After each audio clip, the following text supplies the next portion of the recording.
First, good to see you, of course. But second, I mean, kind of an unexpected entrance to the playoffs here. I mean, this has got to be a little bit surreal right now. What's the emotions like for you? It's amazing, man. First thing I want to say is welcome to the Renfro show. It's amazing to be here. I've worked really hard to be here. I deserve to be here, and I'm fighting the best in the world. I'm one of the best in the world. So just another day in the life for me. I love it. That's it. Can you talk to me about like how you got the news and kind of how it all came about? Yeah. So a lot of you guys know already. I fought the last fight on 6 days' notice, like right after a week after I signed. And then this one, I was trying to be the alternate. We weren't sure if I was going to be the alternate. I was just jumping rope, though, doing my thing, and my manager called me and said, hey, you got the call. And I was like, wow, somebody really pulled out for a chance to make $1 million? That's kind of a bitch move, but fuck it, they lost my game, so I'm here. Like you said, no, you took a chance last time. I mean, was there any hesitation at all? Like, I don't know if this is the right move, or did you know, like, no, we got to do this? I mean, of course. I mean, I think the guy's the greatest welterweight in PFL history so far, for being real. But I feel like I'm greater than great, and I feel like it's a chance for me to go take all the work that he's done and make it my work. So that's it. Listen, for me, my style, put hands to face, knock these people out. I could touch anybody in the world. I could touch your chin. A 5-year-old girl could touch your chin and put you out if she touched you the right way. So it don't matter who you are. Listen, I'm gangster to the core. I'm gonna come get you. I love it, man. Last thing for me, obviously I've been following your career for a while. These near misses, it's almost there, it doesn't happen, Yeah. But now it's like here. I mean, what would this mean to you to finally kind of get over the hurdle and really get the payoff that you've been chasing for a while? Man, it would mean the world to me. It would mean the world to me. It's a very surreal moment just to be here, but to really go get the $1 million, especially at 170, because I don't even fight at 170 anymore. I'm a 55er now, so I only really got to cut like 10 pounds.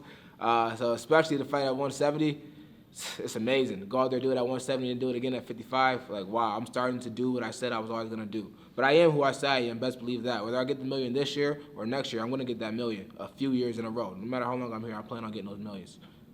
Hey Solomon, huge spotlight on you for the last several years between the Contender Series, LFA, CFFC. What are the pros and cons of this platform that you have? It makes me very, very used to perform under the lights. I don't feel pressure. I've been an athlete performing at a high level since high school. So I played very high level football, and I boxed at a high level too as an amateur. But and I wrestled. I went to states, things like that. All the performances in my life helps you get used to teaching you how to perform. No moment's too big for you. All you gotta do is breathe, relax, and be yourself, and that's it. Talking about football, you rushed for 570 yards in high school, helped the Crusaders win the 2014 Catholic New York State Championship. Reflect on those days, about a decade removed from those accomplishments. Yeah, man, those days were rough for me, actually. I tore my MCL, my ACL back then. We had another running back there, Quadrios, who's in the NFL now. So a lot of the year, my junior year, he was a senior. So a lot of that time he was there. And then my senior year, I also was hurt again. But I still played, and I still played best I could. I played both ways of the ball, but doing that, like I said, also helped me be able to perform right now. I'm used to these big moments. I'm used to performing. I'm used to stepping up, and everybody's not thinking I can do it for whatever reason. I don't know why, because I keep doing it, but I plan on doing it again. Last thing for me, you didn't go to your senior year prom because you were cutting weight for a fight. When you look back on all these sacrifices that you've made, what sort of feelings come to your mind? It's worth it. It's worth it, and it's gonna be worth it. Right now I have a chance to make $1 million. Last year my wrist was broken, so I didn't even. I was trying to get on the Ultimate Fighter last year, and I didn't get a chance to do it because my wrist was broken. That was November. This November I might be fighting for $1 million. So every sacrifice I've made has been worth it, 100%. Thanks, Solomon. Solomon, first of all, congratulations for making it here. It's always a pleasure to see you. It's good, bro. Especially good to see you. on such a big stage. Now, again, throughout the year, we've talked about your MSG moment. You're finally getting at least a glimpse of it. Maybe there's more to come, but this is one of them. How does it feel against one of the, again, best welterweights in the division? And again, just with everything coming in, what are your emotions? What are you thinking the fight's going to go like? I feel like I'm going to win. Otherwise, I wouldn't be here. I plan on winning. I feel like, he's great, but I feel like I have more advantages than he does, to be honest.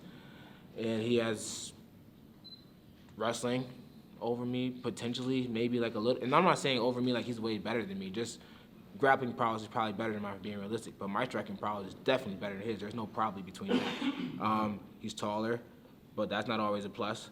Our reach are similar. I feel like I'm gonna go out there and finish him. I really do. I feel like he's gonna shoot because he has to shoot, and I'm gonna touch him. And that's it. And if I don't, then I fucking don't. But I think I will. So that's it. I feel like I'm here to win. And in your last fight, you fought a much taller opponent in Jara El-Salawi and also put him out. So how does that kind of factor in, knowing that you can do that, that you have done that, and now you have the team and the training with Extreme Couture as well. How do you feel like with everything going in? Do you think it's going to make a difference, or? Yeah, I'm just better than I've ever was before. I'm getting better every day. I'm getting better right now. Like, they're better off fighting me yesterday, because every day I'm literally getting better. So every day it gets worse and worse for you. And I'm ready to step up to any challenge. So I'm ready to be here.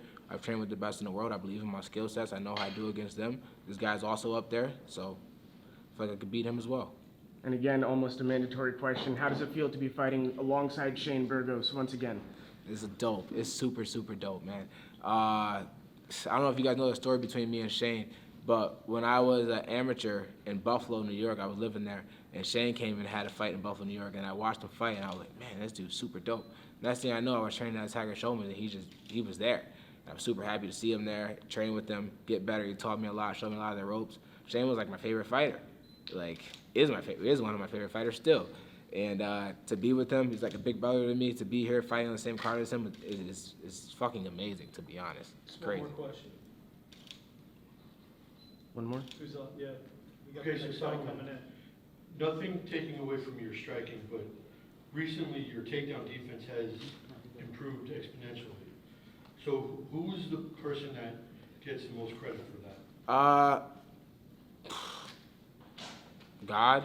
I don't know. I drill a lot. I go to a lot of places to drill. I wrestle with a lot of guys. One person I would say that helps me a lot with my grappling is Patrick Mix.